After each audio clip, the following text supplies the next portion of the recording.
Rasulullah tuh kalau debat sama istrinya ya milih gitu, milih mula abah mutohaka. Saya punya sekian cerita betapa Rasulullah tuh rileks ngadepin cemburu-cemburunan. Sayyidah Khadijah tentu orang yang super bagi Rasulullah.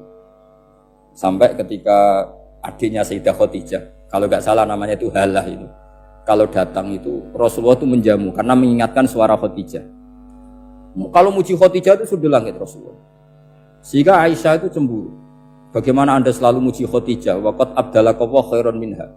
Allah mengganti yang lebih cantik ketimbang Khadijah dan lebih muda. Maksudnya Aisyah. Kenapa masih muji yang sudah meninggal? Tua lagi kan. Gantian Sayyidah Fatimah yang tersinggung karena ibunya ditua-tuakan kan.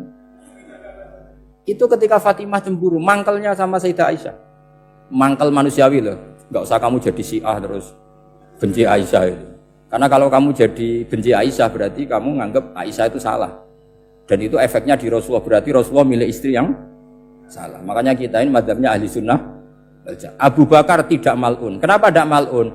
Kalau kamu bilang Abu Bakar mal'un berarti Rasulullah salah pilih teman. Umar tidak mal'un karena Rasulullah pasti milih teman yang benar. Begitu juga milih istri yang benar. Dalilnya tidak usah jauh-jauh. At-thayyibatu lit-thayyibi. At-yabut thayyib tentu Rasulullah. Berarti istrinya pasti thayyibah. Jadi madhab ahli sunnah dalam madhab sing jelas-jelas mimbaini farsi wa damil labanan khalisan sa'iwal lisyari. Jadi kalau kamu cari logika gampang saja. Nabi itu thayyib, bahkan atyabut thayyib. Padahal kata Allah at-thayyibatu lit-thayyibi. Ya jelas ya. Jadi ini tidak usah dimasukkan hati tentang konfliknya Aisyah dan Fatimah, itu biasa saja. Yang satu bela ibunya, yang satu bela dirinya. Sebenarnya Aisyah itu enggak niat ngeritik Khadijah. Ingin diperhatikan Rasulullah saja. Terus ketika Sayyidah Fatimah matur ya Rasulullah saya supaya ngalahkan Aisyah itu gimana? Karena ibu saya sudah meninggal ya memang cantik dia, muda dia. Dan tahu betul orang kalau Nabi itu sangat mencintai Aisyah. Kata Rasulullah bilang gini saja, tetap hebat ibu saya. Karena ibu saya dapat Rasulullah rondo untuk Joko. Kowe ayu kaya apa iku untuk Buddha. Jadi rileks saja Rasulullah. Akhirnya ya semenjak itu enggak ngeritik lagi, bahaya ini kalau ngeritik. Khadijah itu kan sudah umur 40 tahun. Janda dapat Joko. Aisyah perawan untuk Dudo. Keren mana? Keren Khadijah. Jadi tidak semua masalah itu Nabi itu menyelesaikan cara ekstrim. Nabi itu biasa mula apa? Santai rileks. Nah, kalau para mbak-mbak ini ingin jadi surga yang enggak aneh, syaratnya jangan rewel, karena di surga itu enggak boleh ada orang rewel. Tapi kalau enggak rewel sementara suami kamu enggak benar, ini namanya goblok. Maka kata Mbah Mun kalau ngijazahi santri-santrinya, "Cung bojomu kudu rewel, enggak ngono fakir," kata Mbah Mun. Tapi santri yang di belakang gremeng, "Iya, Mbah, nak fakir, nak jantungan mati." Makanya sering itu. Jadi di antara ulumil Quran itu ada istilah maudhi'ul mudmar mengganti maudhi'ud dhamir atau maudhi'ul lafzi menggantikan lafdan akhar. Itu memang agak jadi medhi ilmu tafsir. Tapi bagi pelakunya itu menjadi gampang. Ya tadi, ketika Allah melarang nikah hal musyrikah, saya ulang lagi. Ketika Allah melarang nikah hal musyrikah, normalnya perbandingannya kan wallahu yad'u ila nikahil mu'minah. Tapi sama Allah digenti, wallahu yad'u ilal jannah. Itu menunjukkan bahwa nikahul mukminah adalah al jannah. Karena kamu hubungan intim ya ibadah. Diwabuk kowe sabar ya ibadah. Nafaqah ya ibadah. Neng-nengan gejatan senjata juga ibadah. Seru Bang, neng-nengan itu seru. Karena memang di antara sistem tubuh kita itu butuh masa-masa jeda. Itu mari cerdas. Karena tubuh kita ini tidak hanya butuh seneng, tapi juga butuh susah. Susah itu melahirkan kearifan. Jajal bojomu tahu minggat, mesti kearifan kamu meningkat. Jadi minggat itu ya penting. Nikmati saja. Loh, ini saya nggak ngajari keburukan. Memang seperti itu. Nah, saya berharap ilmu usul fikih ini tidak boleh hilang. Karena dengan ilmu usul fikih kita tahu mubah adalah tarkul haram dan tarkul haram adalah wajib. Maka Allah sering sekali membicarakan sesuatu yang mubah itu superior. Kayak tadi wa min ayatihi manamukum billaili wan. Nah, termasuk ayatnya Allah adalah kamu itu tidur. Cara berpikir tadi, kalau saya tidak tidur sakit, kalau sakit habis biaya banyak. Sementara tidur hanya butuh seperti ini. Betapa baiknya Allah dengan tidur bisa menjaga kesehatan yang kalau tidak dijaga berbiaya tinggi. Berarti dan naumul ibadah. Terus ulama bilang tidur itu ibadah kalau niatnya litaqawi alal ibadah. Tapi nak waya blojo turu lah itu sing masalah. Tapi tentu ilmu itu ada pembanding. Sekarang ketika kamu tidur itu tarkul wajib apa tarkul haram lah itu masalahnya. Seringnya kamu itu tarkul wajib. Waya mulang turu. Waya ngantor wong kerja turu. Lah itu tarkul haram atau tarkul wajib?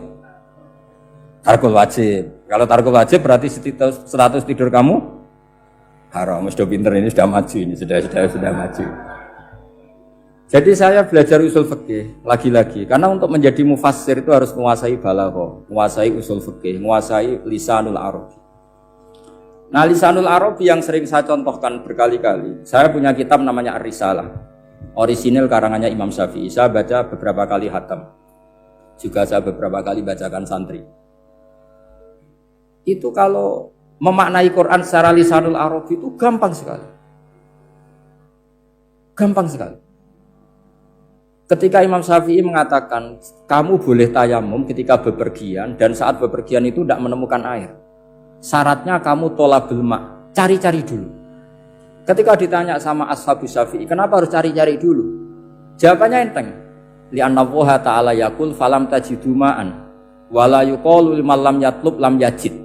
Karena Allah ngendikan kemudian kamu tidak menemukan air. Di mana-mana tidak menemukan setelah mencari.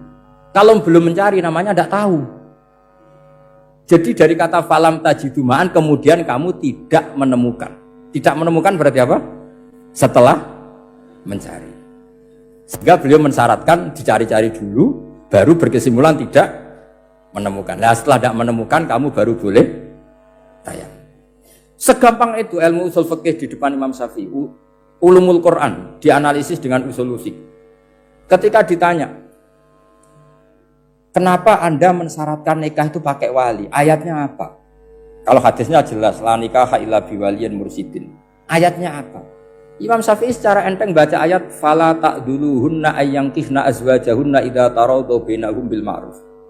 Jika wanita yang kamu waleni, saya ulang lagi, jika perempuan yang kamu walikan, misalnya kamu punya anak yang umur 20 tahun ingin nikah sama seseorang. Seseorang ini layak. Ya misalnya kiai ya apal alfiyah. Tadi kata Mbah Mus itu muridnya Mbah Khalil itu alfiyah diwolak-walik apa. Saking seringnya belajar alfiyah kata beliau sampai santri apal alfiyah wolak-walik tapi ora roh carane jamak kosor. Karena dulu pondoknya mau pondok nahwu. Jadi kayak di ngelirap itu. Tonggone nganti apal fa'ala yaf'ulu fa'lan. Cinone weh apal saking bedino itu ujiane ra selawatan fa'ala yaf'ulu fa'lan wa ma fa'lan wa huwa fa'ilun. Jadi pondok ya macam-macam. Itu saya tadi sampai mana itu? Tentang apa? Wali nikah tadi. Di bab fikih, saya ulang lagi di bab fikih. Itu kata Allah, jika perempuan yang kamu walikan itu ingin nikah, fala ta'duluhunna, jangan kamu larang. Kata Imam Syafi'i, kalau seorang wali tidak punya hak mewalikan, maka larangan jangan menghalangi itu tidak ada gunanya. Misalnya gini, Zaid itu tidak punya utang saya ulang lagi, Zaid tidak punya utang saya. Memang ini ilmu logika, Zaid tidak punya utang saya. Terus sampean bilang ke saya gini, Gus Bah, Zaid ojo tagih. Itu omongannya wong aneh apa enggak?